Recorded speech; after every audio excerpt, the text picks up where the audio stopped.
we've all been through like really bad relationships in our past, and that's what made us the people that we are, and that's what leads us to the people that we're with. As we grow older, we become more discerning, and this brings me to, I got to play this tune because, listen, I've been listening to this thing all week long for just crazy amounts of time because it makes me think about my marriage and how good it is and how much I love my wife. And you wrote this song about your husband. I love this thing, and I would like to play it now. Oh. Can we do that? I have an idea which one it is. Yeah, we can do whatever you want. You think? Yeah, Where Love Stays. Yes, exactly. And I think because this track has such deep emotion in the way that it's delivered, and it's so simple that it means that much more. And I've been listening to this thing a lot. I'm about ready to cry right now. I'm not kidding. Anyway, I'm going to play it real quick. Stop. Okay. It's a quickie, too. It's a quickie for everyone listening. All right, here we go. Where Love Stays. All right.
Yeah. That one. Yeah. That one gets to me every time. Excuse me. I promised I wasn't going to do this. But the lyrics. Somebody get this man a tissue. Yeah, I know. I don't know where my box of tissues went. Lily, where's my box of tissues? Anyway, the lyrics are very simple yet profound. I've never heard anything written quite that way, And how did you get to that place? What brought you there to write this? It was a long road of since you've been gone to get to that place. I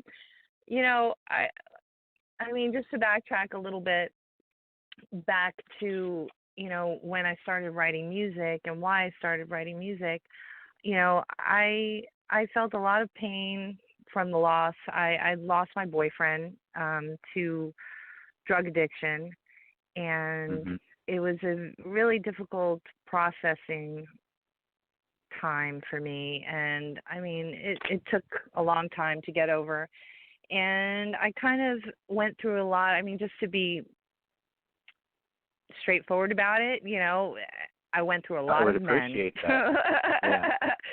A lot of relationships, not necessarily relationships, but a lot of one-night stands to get to that place, until I met my husband, Benny. And, we got married when I was 40 years old. And so I'm kind of a late bloomer on a lot of fronts here. And, it took that long to feel, I think, secure within myself. And once I Mhm. became, the woman that I needed to be to meet somebody, that would see all of me, um, I don't know, I'm getting lost in this thought, but it just took a long time to just feel comfortable with myself and know that I was enough.